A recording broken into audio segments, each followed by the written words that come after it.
Começa agora mais um NapaCast com Edu Toledo. Começa agora mais um NapaCast. Seja muito bem-vindo, muito bem-vinda. Você que está chegando pelo Spotify, Deezer, iTunes, Amazon, TikTok, Instagram, YouTube, não importa por onde. Espero que você curta muito o papo de hoje. Cada dia mais a gente tem conseguido trazer para você histórias que inspiram, muito aprendizado, e hoje não vai ser diferente. Nessa reta final do ano de 2023, um papo incrível que eu espero que contribua para você que é pai, que é figura de cuidado, que a gente possa bater um papo incrível sobre nossas crianças, pensando um pouquinho mais na educação, entendendo um pouco mais também sobre como será 2024. E hoje vai ser um papo incrível que eu quero descobrir, entender. Tô bem kamikaze aqui, sem referência alguma, realmente para tentar entender um pouco mais e contribuir para quem nos ouve. E hoje o papo vai ser com ela, Thelma Abraão.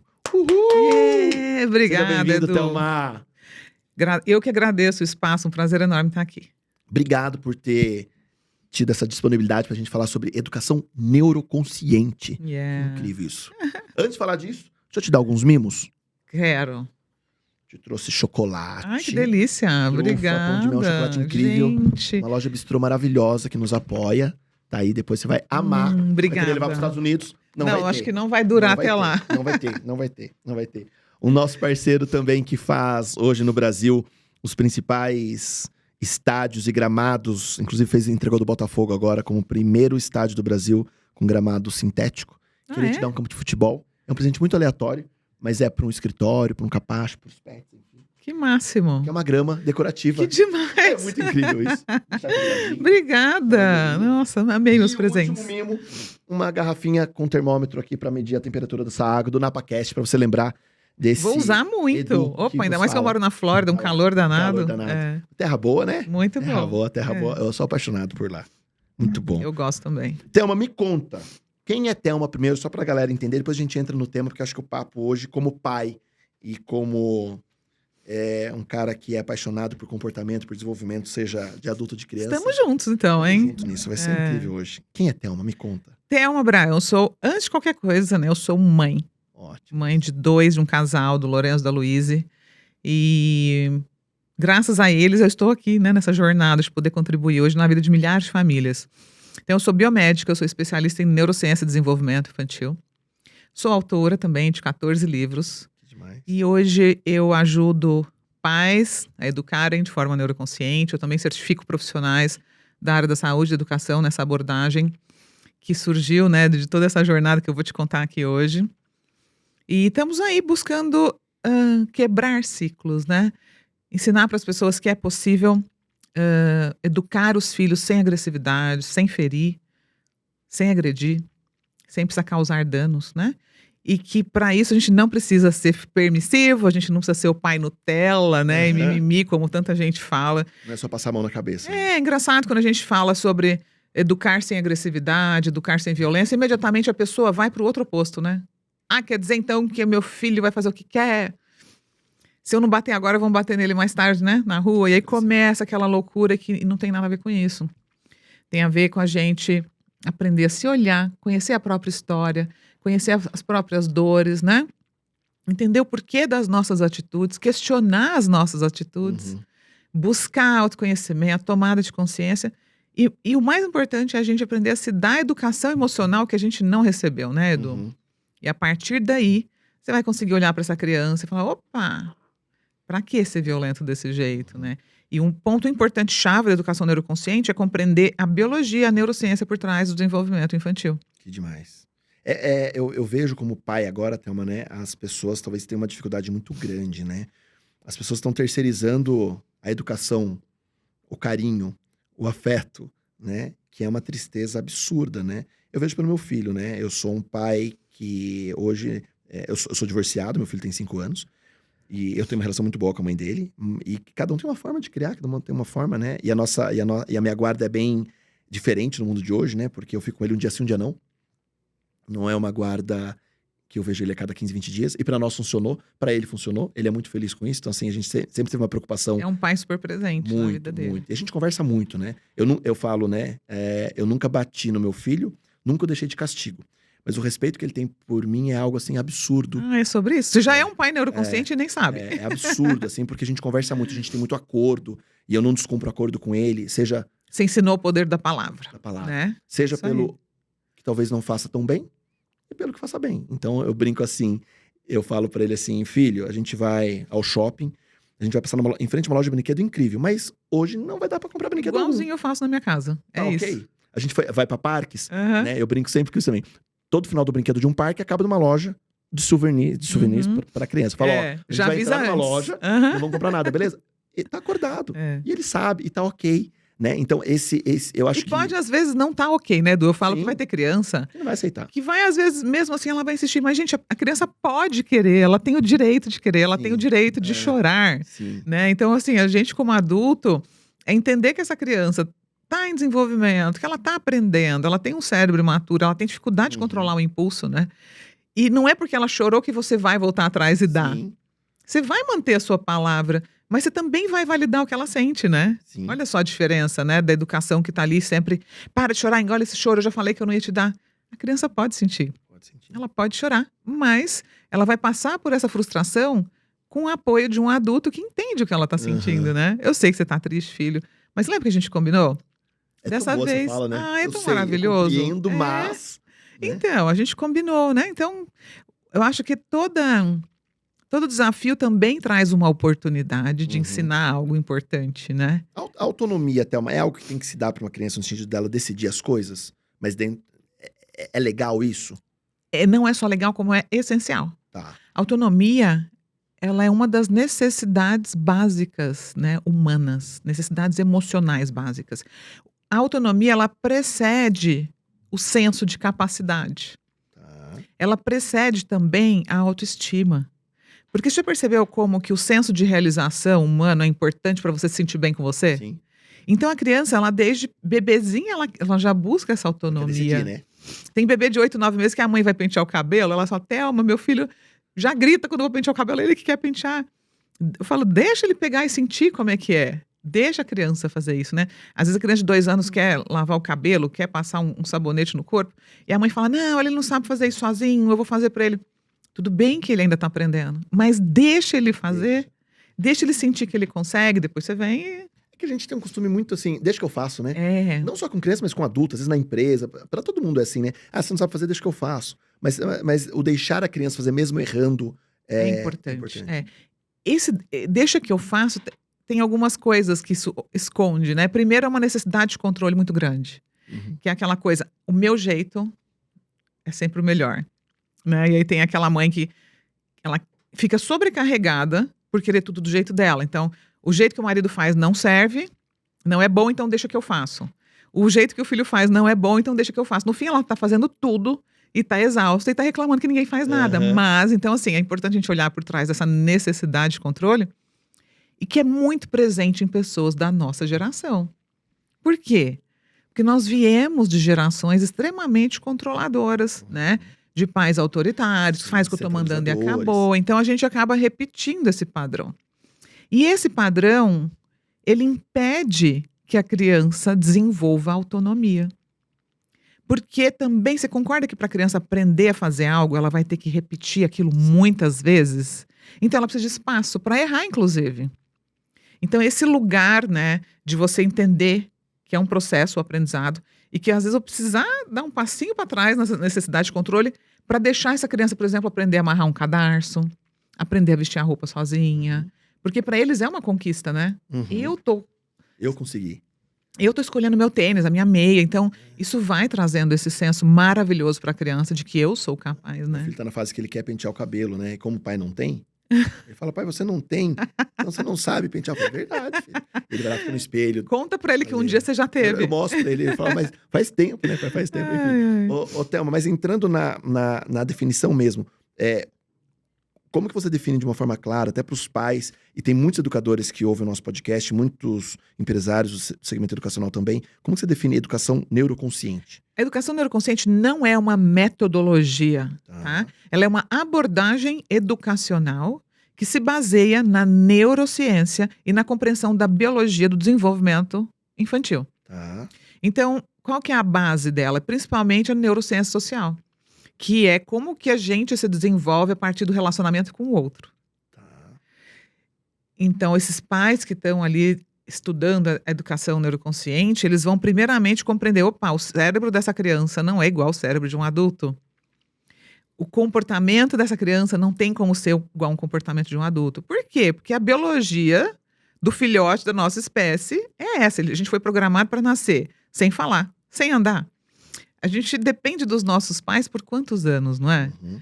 Então, muitas vezes, eu falo que a falta desse conhecimento é a raiz da violência contra o filhote da nossa espécie. Por quê? Muitas vezes esse pai, essa mãe, pensa o quê da criança de 1 ano tá lá chorando? Tá fazendo birra para me atacar? Não é? Essa criança tá me manipulando, tá me testando. E, gente, isso não é verdade. Por quê? A criança age por instinto, Edu. Então, ela busca atender às próprias necessidades do jeito que ela consegue. Para eu manipular alguém, eu tenho que usar as partes altas do meu cérebro, do córtex pré-frontal, por exemplo, ligado ao raciocínio lógico. Só que essa parte só começa a apresentar uma maior maturação por volta dos 4 anos de idade.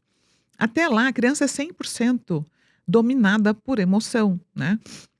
Então, quando os pais falam, essa criança de 2 anos está me manipulando. Não, ela não está manipulando, ela está comunicando da única forma que ela consegue o que ela precisa. E muitas vezes vai ser chorando, vai ser se jogando no chão, vai ser se batendo ou puxando o cabelo do amigo.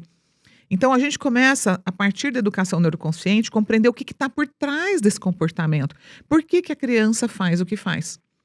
E aí, a partir da educação do adulto, da reeducação do adulto, para esse olhar para a infância, a gente consegue ir mudando esse relacionamento.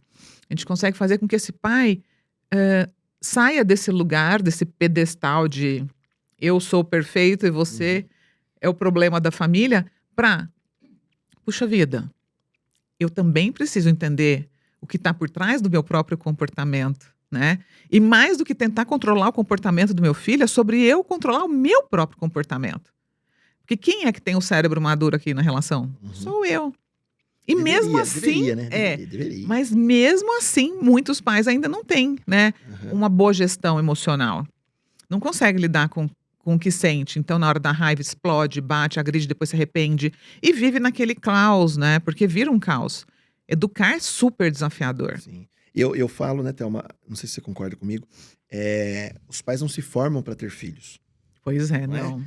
E eu sou meio contra aquela história, nasce o filho, nasce um pai, nasce uma mãe. Não nasce 100% no sentido de saber como educar, a de gente vai buscar aprendendo, referência. né? Tem que aprender, É. mas não se busca ler, não se busca aprender, não se busca formação, não se busca entender que o mundo mudou, né? E muita regra, às vezes, assim, na minha época era assim, tá, na sua época era assim, mas, né?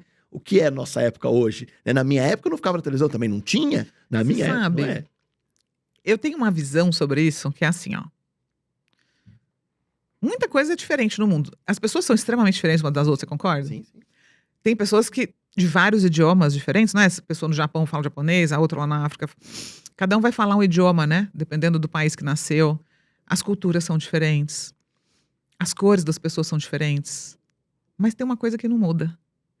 Todos nós nascemos sem andar, sem falar, nascemos com um cérebro imaturo e nascemos dependentes dos nossos pais. Todos nós precisamos de amor, segurança e conexão. Isso são premissas básicas, irrevogáveis, para um bom desenvolvimento do cérebro humano. Então eu falo que a educação neuroconsciente é para todos. Porque aqui é o início da vida, certo? A família é o início da vida. Esse papel de pai e mãe é o primeiro relacionamento que essa criança está tendo e que vai moldar como base, né? Ele vai usar essa base para se relacionar mais na frente com um amigo, depois na escola, depois com o namorado, com o esposo, com a esposa. Então, por que eu falo que o que acontece na infância não fica na infância? Porque o nosso cérebro, ele é uma grande biblioteca que vai guardando tudo que vai acontecendo, especialmente nesses primeiros anos. Onde existe uma explosão, né, de sinapses, que é o quê? Um neurônio se conectando com o outro para formar caminhos neurais e formar aí a base do aprendizado, né, também para as funções cognitivas que vão ser desenvolvidas ao longo de toda a infância e de toda a adolescência. Então, quando a gente começa a entender isso, a gente fala, puxa vida, tem sim um manual. Sabe aquela história, não tem manual, cada um educa como quer? Não, tem manual. E você precisa entender que é a tua própria biologia. O seu filho nasceu com um cérebro imaturo. Não é porque você não acredita nisso que isso não acontece. Isso é um fato. Não tem criança que nasce andando. Não tem criança que nasce falando. Então é nosso papel buscar o conhecimento, como você está falando, apesar de que eu realmente acredito que o que ensina a gente a se tornar pai e mãe é a experiência, né? Sim. Você pode ler 500 livros. É na prática que você vai falar, meu Deus, você sabe onde que o calo está apertando. Mas o conhecimento traz mais leveza, traz mais assertividade. Porque errar, a gente vai errar, né? Muito. Mas dá para errar menos. Faz sentido? Muito. Eu acho que essa é a busca, né, Thelma? Uhum. Como pai, como também profissional na área de educação, mas em outra vertente, mas eu acho que esse é o papel. E muitas vezes a gente só transfere, muitas vezes, né? E eu falo isso com amigos, pais também, eu falo, qual o olhar que você tem, né? Será que eu trato o meu filho, a minha filha, com um olhar realmente de querer contribuir ou um olhar superficial? Eu sou o pai do porta-retrato para foto bonita ou sou o pai presente que quer fazer acontecer? Né? Eu tenho muitas dessas provocações no sentido de olhar mesmo, de querer entender. Né? Ontem eu brinquei, né? Eu vou dar exemplo do Miguel a todo momento para ti, porque Meu irmão chama Miguel chama também. Miguel? É. E o Miguel, a gente conversa muito, né? Então, a gente tá vivendo uma fase muito, muito gostosa agora, que ele tá numa fase muito de, não, pai, vamos criar, vamos gravar vídeo, pai, vamos fazer não sei o quê, pai, vamos Que pintar. legal. Né? A brincadeira é que ele me desenhou esses dias, e ele desenhou minha barba, minha careca, enfim, tal. Mas eu falo, eu ouvi, eu quero entender, né? Eu não pergunto pra ele mais como a aula foi. Eu pergunto pra ele, filho, teve aula de música hoje? Teve. Qual música você aprendeu? Canta pra eu ver? Que legal. E na hora do intervalo, Você você está comeu... provocando uma interação, um Mas tem que ser diálogo, assim, né, Não Thelma? uma resposta sim, não, né? Porque acho que pra Tá grande certo. maioria, se perguntar, filho, filha, como foi seu dia na escola hoje? Bom. Foi bom. Foi legal. E acabou a conversa. Acabou ali. Ah, então tá bom. É. Tem lição? Não. Então tá bom. Toma banho, jantar e cama, hein? E acabou ali. E você sabe que são nessas pequenas interações do dia que coisas incríveis acontecem, não é? Nessas pequenas interações com os meus filhos, eles acabam me contando coisas que eles jamais me contariam se eu não tivesse puxado esse papo. E eu falo, gente, que coisa incrível. Eu nem puxei papo para saber disso aqui, mas eu acabei sabendo que em algum momento do dia aconteceu uma história com um amigo que deixou essa criança triste, sabe? Ou E aí, seja, os pais não conhecem os próprios filhos. não Então. conhecem, gente. E eu acho que tem uma riqueza tão grande nesse lugar de escuta, de disponibilidade emocional, para me conectar com essa criança, entender que ali tem um pequeno ser humano em formação e que precisa do meu olhar, né? Precisa do meu tempo, precisa sentir que é importante para mim. E, infelizmente, com a correria da vida, a vida moderna, né? Todo mundo só pensa em trabalho, trabalho, trabalho. É porque eu trabalho muito. Quando eu chego em casa estou cansado, não tenho tempo para o meu filho. Mas eu realmente acredito que se a gente colocou um filho no mundo, em algum momento do seu dia, o seu filho tem que ser sua prioridade. Qual a atenção? Exato. Independente do quanto você trabalhou. Por que tudo é tão importante, o seu filho não? Ele tem que ter pelo menos um tempo do teu dia, mesmo que você esteja cansado. E isso é uma verdade para mim também. Eu também trabalho pra caramba. Eu moro nos Estados Unidos, a gente não tem ajudante, eu cuido de casa, de filho, cozinho. Então, assim, é fácil a gente arrumar desculpas para não fazer o que precisa ser feito. A gente se sabota a todo momento, né? Exato, mas é importante. Se olha, qual é a sua dificuldade de se conectar com o seu filho? O que realmente está por trás disso? Será que sua mãe se conectava com você? Será que você recebeu afeto? Será que você recebeu atenção? Porque eu falo que dar o que a gente não recebeu pode ser difícil e pode até doer. Mas também cura. É demais isso, Thelma. Eu acho que até pegando um gancho, tem um livro seu que é Pais que Evoluem. Isso, é. É bem pensar nisso, né? O quanto a gente está evoluindo nessa criação, né? Uhum. Nesse afeto, nesse carinho, nessa preocupação, nesse tempo de qualidade, né? Pô, por que eu não posso arrumar um tempo? Eu arrumo tempo para tudo, mas não posso arrumar um tempo para ele. Exato. Né? É igual uma planta, né? Que você precisa aguar todos os dias.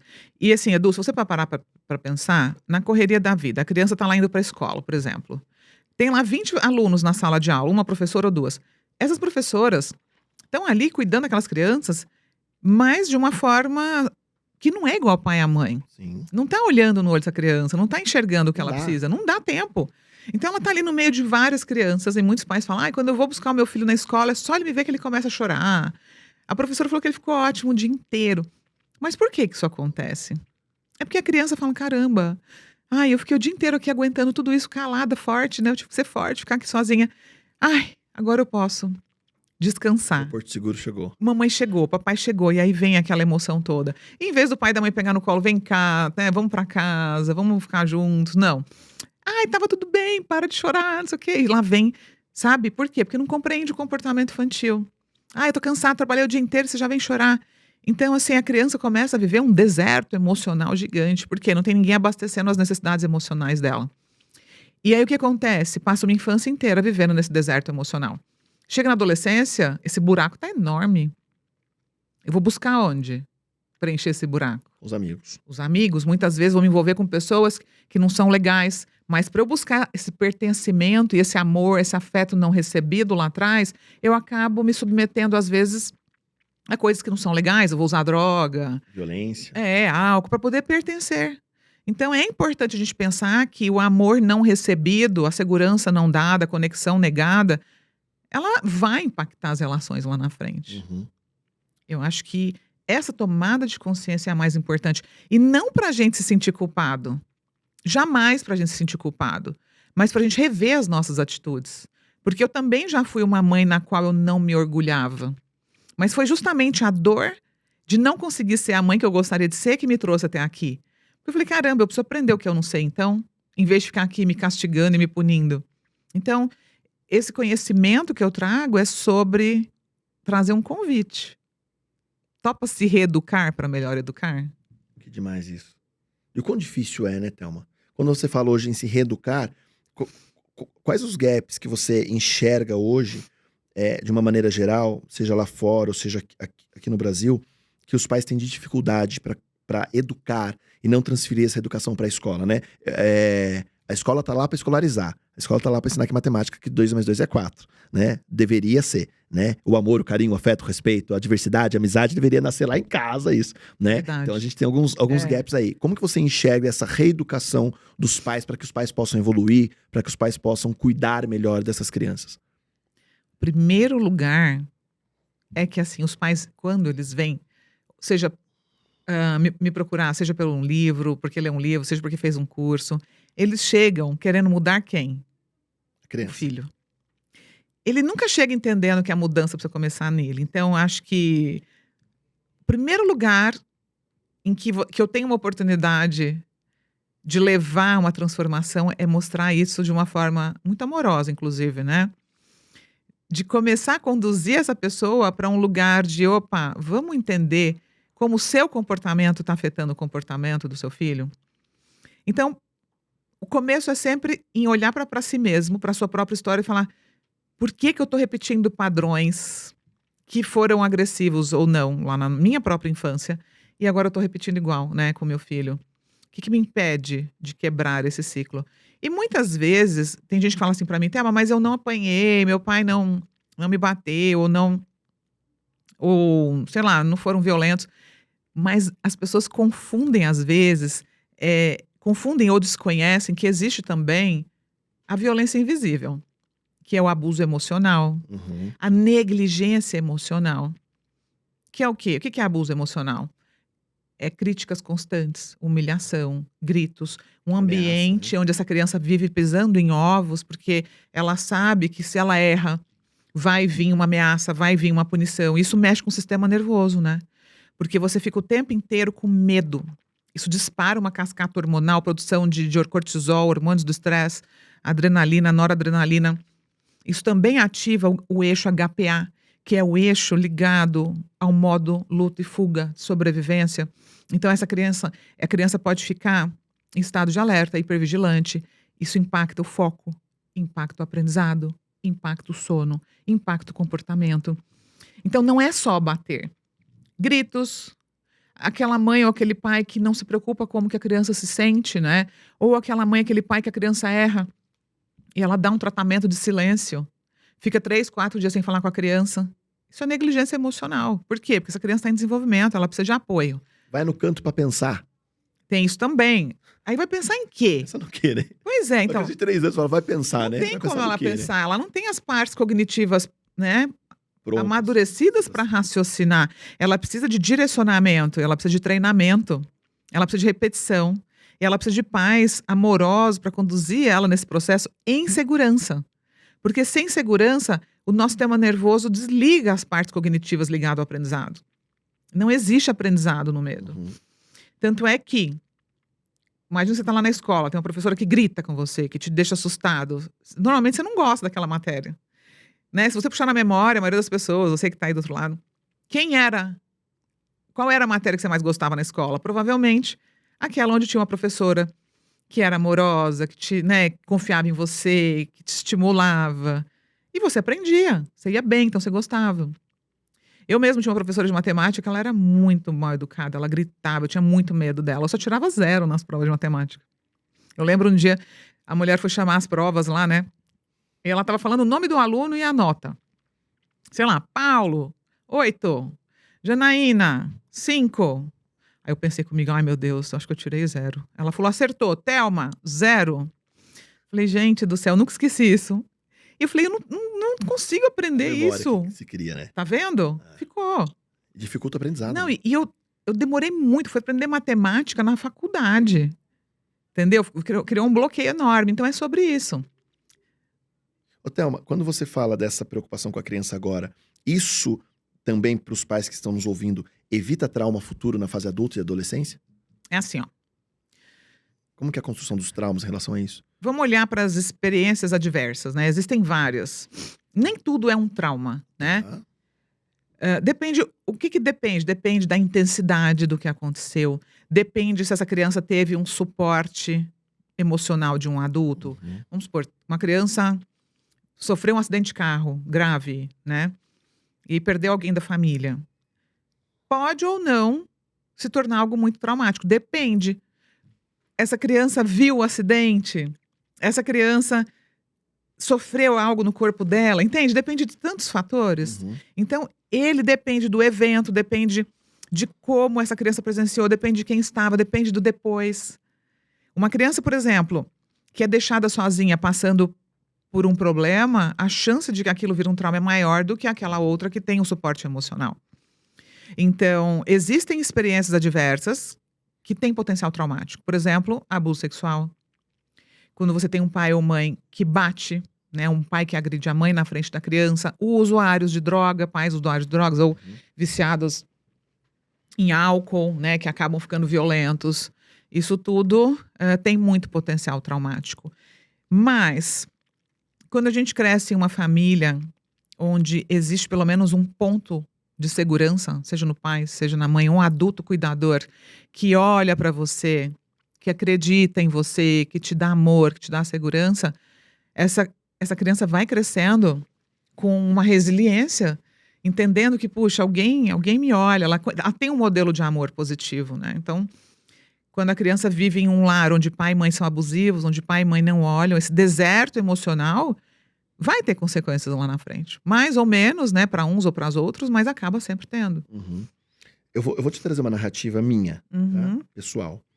Eu fui gago dos 6 aos 16 anos, mais ou menos. Gago. Muito tímido, sem completar uma frase, com muito medo de cachorro. Ok? Qual é a história que eu tinha? Edu, quando você tinha 6 anos, você cutucou um cachorro embaixo de um carro, o cachorro saiu, te derrubou, você se assustou com o cachorro, você ficou gago. Tá vendo? É isso. Era isso. Realmente essa cena aconteceu, mas eu não fiquei gago em função dessa cena. Com 21 anos de idade, a minha mãe me conta assim, depois de terapia, porque eu fui na fono, falou, você não é gago, procura psicóloga, enfim tal. Aí minha mãe com 20 anos fala assim, sabe o que aconteceu? Uma semana depois que aconteceu aquele caso do cachorro, seu pai teve um ato de violência doméstica em casa. E naquele momento nós falamos que ia chamar a polícia pra prender seu pai. E você falou, não pode prender meu pai. E você ficou gago naquele momento. O seu pai nos proibiu de falar sobre esse acontecido, da violência doméstica. Você não lembrava disso? Não. Você tinha 6 anos? Tinha 6 anos. Você vê que coisa? E aí, assim, seu pai falou, não fala disso pra ninguém. Tá proibido esse assunto em casa. Mas por que o Edu ficou gago? Porque ele assustou com o cachorro semana passada. Olha só. E aí eu fui condicionado até os 16 anos, assim, o cachorro te assustou, você é gago por causa... Você morre de medo de cachorro. E eu não tinha medo de cachorro.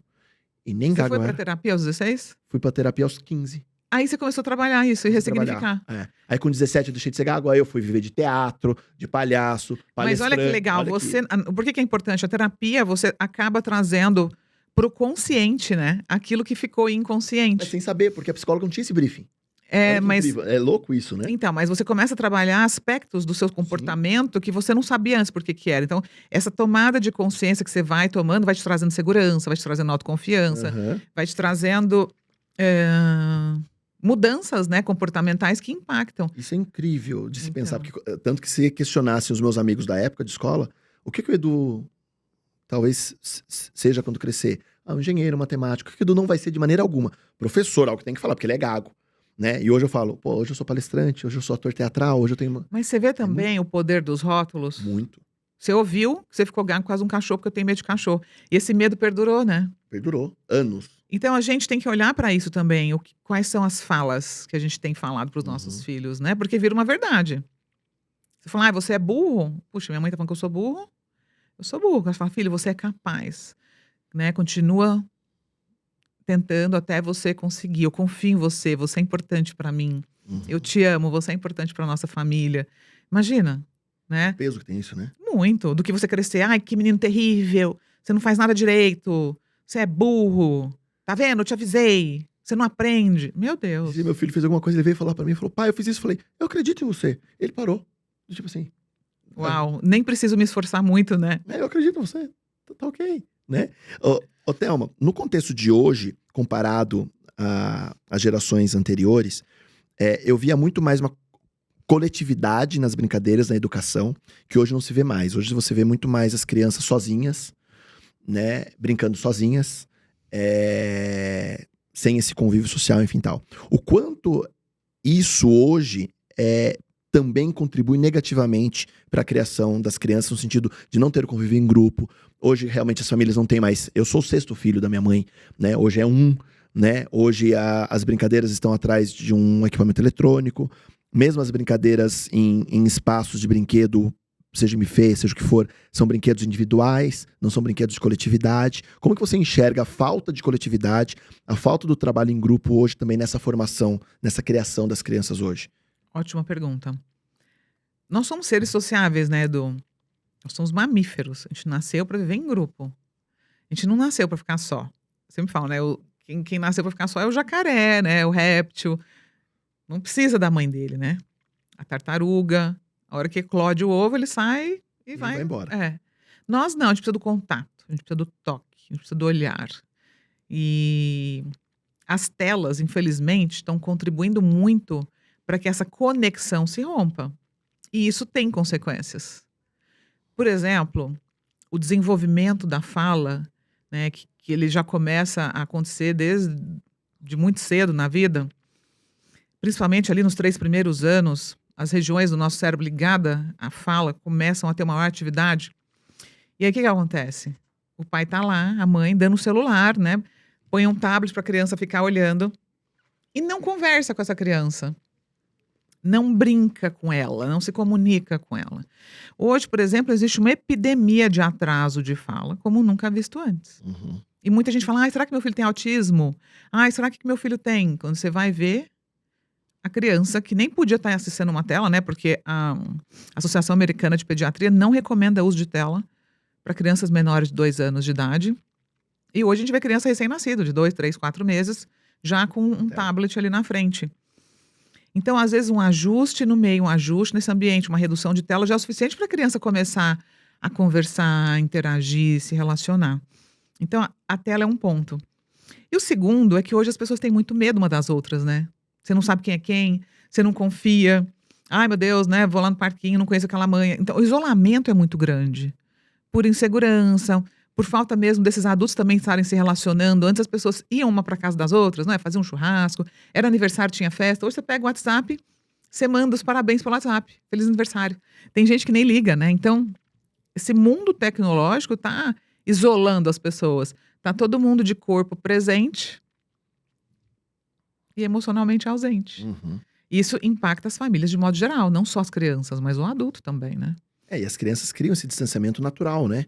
Quando você olha num clube que era pra criança estar brincando de futebol junto, você vê cada um numa mesa, cada um com o seu celular, cada um com o seu... Exato, e ela nem tá aprendendo a socializar, né? Então essa coisa de poder ir num parquinho, brincar, brincar ao ar livre, andar de bicicleta, ir lá jogar bola com o vizinho, isso é importante, né? A gente tem visto isso dentro da indústria hoje, né, Thelma? Quando eu vejo hoje o mercado de trabalho, os jovens recém-contratados hoje, ou entrantes no mercado de trabalho agora, têm uma dificuldade enorme em conviver em grupo no trabalho, porque também não De convive. trabalhar em equipe, É. exatamente. E teve uma galera ainda que teve uma lacuna gigante, que foi a pandemia, que ficou online, em aprendizagem online, que também não teve convívio e veio pra escola sem saber o que fazer. Então,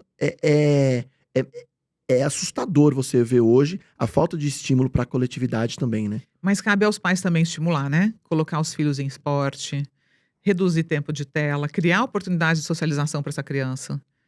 Seja num ambiente comunitário, dentro do bairro onde você mora, no prédio onde você mora.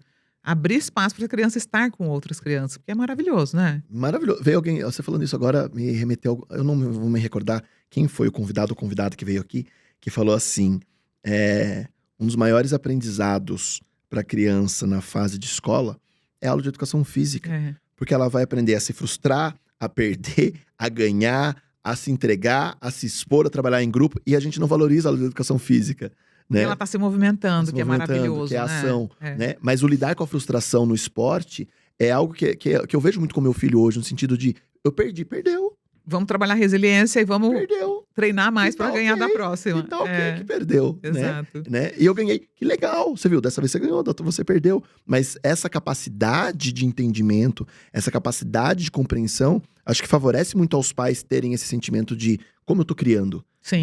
Né? E aí eu te pergunto, Thelma, quais são os erros mais comuns na criação hoje dos filhos? Nossa, Os mais comuns hoje. desafiador, hein?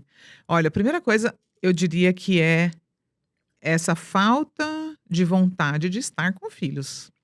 Esse não é só um erro, né? Esse é um problema muito sério. Uhum. Porque como adulto, você tem que entender, gente, eu tenho um filho, eu coloquei o filho no mundo, então eu vou dedicar tempo, eu vou sair do celular para ficar com meu filho, eu vou fazer o que precisa ser feito para que esse filho tenha saúde, não só saúde física, mas saúde emocional, né?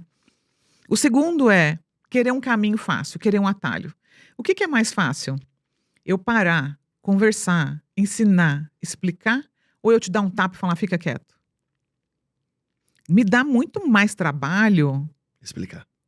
repetir. É muito mais fácil bater. Então, na verdade, o quanto, né, você que é pai e mãe, está disposto a investir tempo para criar um ser humano que vai ter autoconfiança, que vai aprender a ter responsabilidade, que vai aprender a ter empatia pelo outro, que vai aprender a lidar com o que sente. Porque você ensinar um filho a lidar com o que sente é um grande presente, né, para a vida Uhum. dele. Muito. E para a humanidade, porque essa criança que vem de um lar disfuncional, ela vai ser disfuncional lá na sociedade depois. Então, esses são os principais, né? E aquele lugar também, diria um terceiro, que é o pai achar assim, não, eu sou certo e tá todo mundo errado. Eu sou perfeito, eu nunca erro, a culpa é do outro. Uhum. Esse é um lugar terrível para estar. Porque não existe evolução se você se julga perfeito, né? Sim. Onde tem perfeição, não tem evolução. Evolução. E a perfeição, ela não existe na humanidade. Nós somos imperfeitos e Uhum. que bom, né? Ainda bem, né? A gente todo mundo igual, né? Todo Chatice mundo que perfeito, seria, né? quer dizer, eu não preciso de você, eu não tenho nada a Nada. aprender com você, eu sou perfeita. Acaba a socialização humana, né? Porque... Então a perfeição, essa busca pela perfeição, esse lugar de eu que sou adulto, né? Eu que sei. Claro, o adulto sabe em que escola que você quer pôr o seu filho, o que seu filho vai comer. Claro que é você que vai conduzir as escolhas para o seu filho enquanto ele é uma criança. Mas você tem que lembrar que ele é um ser humano, ele sente, ele pensa. Escuta o que seu filho pensa e sente. Ensina ele a dar nome para o que ele pensa e sente. Ensina ele que as outras pessoas também pensam e sentem. E tudo dentro de uma faixa de desenvolvimento, né? Você não vai ensinar isso para uma criança de 2 anos, de 1 ano. Então, entendendo que a gente nasce com um cérebro imaturo, a gente que vai se desenvolver aí durante 2 décadas de vida, né? E que somos o principal exemplo, Edu. Muito. Os nossos filhos, eles aprendem muito mais com o que a gente faz do que com o que a gente fala. Então, muitas vezes você fala, não bate no seu amigo lá na escola, eu já falei que é errado. Que exemplo você tá dando, né? Você tá batendo nesse filho? Porque se você bate nele, não faz sentido você falar isso. É aquilo que a gente tava falando antes de começar, né? Filho, se apanhar na escola, apanha em casa de novo. Se te bater, bata também. Se xingar, xinga também. Né? Que estímulo o pai tá dando também, né? Essa figura de cuidado Pois tá é. dando. Bater errado e acabou, não é? Não importa em quem. Se é na Importa em criança, na mulher, no homem, no idoso. A violência não se resolve. Não é assim que a gente resolve problemas. Uhum. Então, se a criança está apanhando na escola, ela precisa aprender a chamar um adulto, a gritar, a sair correndo, a se defender. Mas não é batendo de volta. Porque Né? daí a criança não confia também no responsável, né, Thelma? Eu acho assim, ó, bater de volta tem que ser assim, última instância, né? A criança tá na iminência de sofrer uma violência terrível, ela vai bater em última instância para se defender. Mas eu sempre falo, olha, grita, pede socorro, chama um adulto, né? Você tinha falado o quê? Desculpa a pergunta que você fez. Não, que a criança, às vezes, ela perde a confiança no responsável, né? E aí, o responsável não é mais aquela figura que ela pode confiar pra contar a dificuldade. Quem educa pelo medo tá distanciando o filho, né? Sendo filho. Porque esse filho, a hora que crescer e começar a ter problema, até na infância mesmo, ele não vai contar. E o medo? Não posso contar. Se eu contar, eu vou apanhar, vou ficar de castigo. Então, um dos grandes problemas de educar de forma agressiva, na base do medo, é essa desconexão que começa a existir, né? E essa criança pode começar a mentir, omitir, Com medo. com medo. E aí é onde acontecem grandes problemas, muitas vezes, especialmente quando essa criança se torna um adolescente, né? Uhum. Que daí vem a violência. Vem a violência, vem a internet, gente perigosa, droga, é tanta coisa. Então, é importante. Pelo medo, né? Pelo medo. Porque se a criança sente, puxa, aqui em casa eu posso conversar, não importa o que aconteça, meus pais vão conversar comigo, vão me ouvir, vão me orientar. Ele entende que, né, eu posso correr pro meu pai quando eu tiver um problema, ao invés de correr dele, né? Eu corro para ele. Como, Thelma, pegando a educação neuroconsciente, só algo que vem na minha cabeça agora,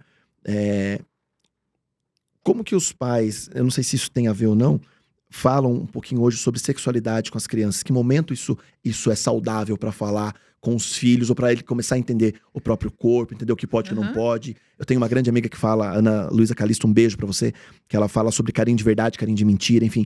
Mas existe ainda os mitos, não posso falar, as escolas não devem trabalhar com educação sexual, porque se falar sobre isso agora vai fomentar, enfim. E eu acho que tem uma diferença muito grande em educação sexual e sexualidade. Sexo, enfim, tal. Total. A educação neuroconsciente, como Eu vou falar como que eu lido com os meus filhos em relação a isso. Eu sou da área da saúde, sou biomédica, então lá em casa tem um mapa bem grande do corpo humano, que eu comecei a mostrar para eles desde muito cedo. Então, eles conhecem todas as partes, né? E eles olham para o corpo deles e falam, esse aqui, né, é o meu estômago, isso aqui. Então, todas as partes são importantes. E a gente toma banho junto muito tempo quando eles eram pequenos. E sempre que chegava o momento da pergunta, mamãe, eu mamei aqui no seu peito. Sim, você mamou aqui. Né? A menina, quando cresce, tem peito. Quando fica grávida, sai o leite daqui. Então, é uma aula sobre a nossa biologia mesmo. Com zero malícia, com zero teor sexual. É sobre você entender o seu corpo, né? Aqui você faz xixi, né? O menino tem o pipi, a menina tem a pepeca. Que tem gente que trabalha na área da educação sexual, fala pra gente dar o nome mesmo, né? Esse é o pênis, esse é a vagina. Que são nomes que eles conhecem, mas que eu usava esses outros nomes carinhosos, né? Quando eles eram pequenininhos. Então, e aí, quando eles começaram a ficar um pouquinho maior, 4, 5 anos, veio a pergunta, né? Mamãe, como que eu entrei na sua barriga? Falei, gente, deixa eu achar um jeito legal de contar isso pra eles, né? Em vez de eu ficar aqui apavorada. Falei, olha, vou explicar pra vocês. Eu procurei um vídeo bonitinho demais no YouTube que mostra todo o caminho, né, do espermatozoide até o óvulo. E ele vai contando uma historinha. A corrida, não sei o quê. Não. É um videozinho de 3 minutos, muito legal. E eu mostrei esse vídeo, falei, olha só, o espermatozoide, né, que sai do corpo do homem, entra no corpo da mulher, e tem essa corrida e tal. Tá, mas como que esse espermatozoide... Aí, olha só o que eu falei. Falei, olha, quando um homem e uma mulher namoram, quando eles se amam, eles ficam pertinho, bem pertinho um do outro, faz carinho, dá beijo... E aí, né, o corpo encosta um no outro e esse espermatozoide entra no corpo da mulher. Assim, não precisa ficar dando detalhes para criança pequena, entende? Mas o que ela está entendendo? Puxa, eu sou fruto do amor. Eu sou fruto da relação, né, de amor do papai e da mamãe. Isso é muito importante também quando a gente vai falar de educação sexual, porque senão essa criança vai lá para a escola e cada vez mais cedo as crianças têm acesso, infelizmente, né, a vídeos pornográficos, à internet. E essa criança acaba tendo contato com a educação sexual de uma forma terrível, através da pornografia, que na verdade não educa, né? E essa visão é que eu não queria que acontecesse. Então, é importante a educação sexual, não só para a criança conhecer o próprio corpo, mas também para ela prevenir o abuso sexual. Explicar para essa criança que essas partes íntimas são importantes, tem que ser bem cuidada. E quem é que pode tocar nessa parte íntima? Papai, mamãe para cuidar, né? Ou o médico para examinar. As outras pessoas não, Uhum. né? Ou a professora da escola para trocar uma fralda. Então, essa noção de quem pode tocar no meu corpo e essa noção também de que não é certo alguém forçar para tocar no seu corpo é muito importante. Porque isso ensina a criança a pedir ajuda, né? Caso ela venha a sofrer uma tentativa de abuso sexual. Ela sabe o que fazer. Exatamente. Ô, Thelma, quando você fala desse olhar, eu acho que é legal porque você traz o olhar de mãe e o olhar de especialista em relação a isso. Eu queria muito, nesse momento, que você falasse até para a questão dos empresários do segmento educacional, para os profissionais da área pública, né, da educação pública, para os próprios pais, o quanto essa habilidade, esse método, né, a questão da educação neuroconsciente pode contribuir para que a gente tenha seres humanos melhores no futuro, mais saudáveis, o quanto isso não é algo que traga custo, mas que possa trazer investimento na educação. Não estou falando em valor, mas investimento de se pensar, de ter esse olhar hoje. Por que a gente não falava de educação neuroconsciente no passado e hoje se faz sentido no mundo de hoje, para que as escolas possam absorver, para que as escolas possam ouvir isso e talvez implantar isso, entender que pode ser uma ferramenta boa para isso. Sensacional sua pergunta, porque na verdade, Edu, quando a gente começa a olhar para o cenário dos Estados Unidos, que é um país que já está muito mais avançado, né? Inclusive com estudos e estatísticas, o próprio CDC, que é o Center of Disease Control dos Estados Unidos, fala que uma das formas da gente prevenir, por exemplo, problemas de saúde mental, de saúde física e de saúde emocional é focando num bom desenvolvimento na infância. Então, onde que começa esse desenvolvimento? Dentro de casa, nas famílias. E onde é o segundo lugar que a criança costuma ir? Na escola. E o que acontece na escola? Violência. Por falta do conhecimento que professores muitas vezes não têm. Então, essa criança lá, às vezes, fica sem lanche porque está de castigo. Essa criança é suspensa, essa criança é maltratada, sofre bullying, ela é expulsa. Tanta coisa acontece por falta desse conhecimento de falar, puxa, essa criança está em desenvolvimento, ela não sabe o que está fazendo ainda, ela precisa de treinamento, ela precisa de repetição. E hoje a gente sabe que quanto maior o número de experiências adversas vividas na infância, e entre elas, né, o bullying, abuso sexual, abuso físico, abuso emocional e tantas violências que a gente sabe que as crianças podem sofrer, inclusive na escola, quanto maior o número dessas experiências, maior a chance dessa criança no futuro se tornar um adulto com problemas de depressão, com vícios em droga, com vícios em álcool, ter problema de comportamento, desenvolver comportamentos criminosos, ter dificuldade, por exemplo, de arrumar emprego, né, por conta de tudo, dessas consequências do trauma. Então, investir na educação, investir nesse conhecimento desde a base é fundamental para que a gente tenha uma sociedade mais saudável no futuro.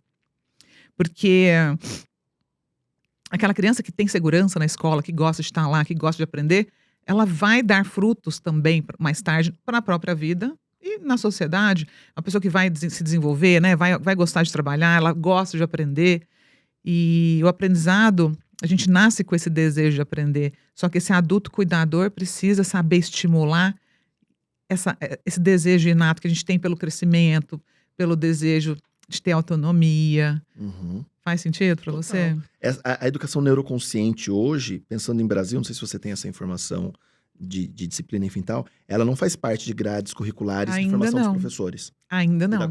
Pedagogia. Ainda não faz, mas deveria fazer. Eu falo que é algo que todos nós deveríamos aprender lá na escola. Que a gente aprende matemática, aprende português, aprende história, mas não aprende, puxa, como que, né, tudo que está acontecendo comigo, como que o comportamento das pessoas ao meu redor está impactando o desenvolvimento do meu cérebro e o meu próprio comportamento. Isso mudaria as relações humanas. O problema é que as pessoas não enxergam por essa ótica, né, Thelma? Não, porque é mais fácil culpar o outro, né? O outro é o problema, o outro tá errado. Ah, não, eu gritei porque o outro fez algo que eu não gostei, né? Quer dizer, enquanto a gente não assumir a responsabilidade pelas nossas próprias atitudes, por isso, não tem mudança, né? Por isso, pais, educadores, profissionais da área de educação, seja pública ou privada, entendam o quanto pode ser interessante para você trazer esse tema da educação neuroconsciente para os seus alunos. A fim de prevenção, a fim de E para os evitar- professores. E Professores. para os diretores das escolas. Sim. Muito mais para o adulto que está ali na linha de frente com a infância. Sim. E um outro ponto muito importante da educação neuroconsciente é sobre criar um relacionamento família-escola. A família tem que estar presente, né, Thelma? Tem que estar. Essa coisa de, deixei meu filho na escola e Embora. o problema da escola, É um isso não depósito, existe. Exato. Porque o professor está ali, arcando com as consequências do que acontece em casa, né? E vice-versa. Uhum. Então tem que ser um trabalho em equipe, né? Uhum. Leve essa informação, porque eu acho que... Eu tô falando como pai, como uma pessoa que está no ambiente escolar. Eu não tinha ouvido isso ainda, mas eu tô surpreso com a fala da Thelma em relação à educação neuroconsciente, porque esse pensar, essa ótica, essa forma de entender que as questões educacionais, que as questões familiares mudaram, e se a gente não mudar, se a gente não se atualizar, que ser humano emocionalmente a gente vai ter no futuro. E quando a gente olha para nossa sociedade, né, tem é muito caos. É muito caos. E quando você olha também, por exemplo, nos Estados Unidos tem vários estudos mostrando como que a violência no país está ligada a problemas de infância. Uhum. Então, tem muitos presos, né, de alta periculosidade. Você vai olhar, mais de 90% deles vieram de infâncias extremamente violentas, agressivas, de abandono, de abuso. A chance, né, da gente ter pessoas problemáticas no futuro aumenta a partir do momento que você negligencia a infância. Sim. Porque ela é a base da vida, né? É a formação, né? Exato. Teve uma pesquisa numa universidade de Londres que fala que jovens na fase de adolescência que foram agressores ou vítimas de casos de violência escolar muito pesada se tornaram líderes assediadores, né? vendo? Dentro do mercado industrial, enfim, tal, né? No mundo corporativo. Então, o quanto isso implica, né, Thelma? Eu Sim. acho que é importantíssimo. A Thelma tem mais de 14 livros, eu anotei 2 ali, Pais que São Educam. 14 no total. 14. Pais que Educar é evoluem, uma arte é. de amor, É um ato de amor, mas também é mas ciência. também é ciência. Que incrível os nomes, né? Eu queria convidar aos pais e educadores para que conheçam um pouco mais o trabalho da Thelma. No Instagram da Thelma, ela publica muita coisa, muito rios, como se comunica muito, que é Thelma, como que é a pronúncia? Abraão. Abraão. É. Só colocar Thelma Branco, já vai aparecer em primeiro lá, ou segue aqui. ABRAH, ó. Ou segue aqui no NapaCast. Foi 1 hora de bate-papo, voou, parece que Nossa, foram é 10 mesmo. minutos. Voou. Parece que foram 10 minutinhos, mas foi 1 hora já. Eu queria ter um podcast por livro, e eu espero que numa... Eu esqueci seu nome. Caiane. Eu espero que a Caiane, na próxima vinda da Thelma ao Brasil, que a gente possa falar mais sobre os livros também e trazer um pouco mais para que a gente fale, porque foi um papo tão bom. Eu acho que a gente poderia ter 14 podcasts, um por livro aqui, só pra gente falar, porque eu tô Bora impressionado. fazer. Tô impressionado com isso. Que bom que Obrigado você pela gostou. generosidade, Eu pela que sua agradeço. vinda. Voou o tempo e eu Uhum. espero que a gente possa somar com o podcast para te ajudar a disseminar mais esse conhecimento. E eu falo como Edu, como pai, enfim, que a gente possa somar mais para levar aí a educação neuroconsciente. Obrigada, Edu. pras Prazer crianças. enorme. Prazer, obrigado. Obrigada, gente. Super beijo. Valeu. Obrigado, gente. E não perca, se você puder compartilhar esse podcast, eu peço que compartilhe. A gente tá tendo aí um sucesso enorme nos nossos rios. Rios ultrapassando 4 milhões, 7 milhões de views, 3 milhões no último aí, essas últimas semanas, graças ao que você tá nos ajudando aqui, tudo de forma orgânica, porque realmente é um podcast que não busca polêmica, busca trazer histórias que inspiram e conhecimento, assim como foi com a Thelma hoje. E não perca o próximo podcast, que também tá incrível. Obrigado e até a próxima. Valeu!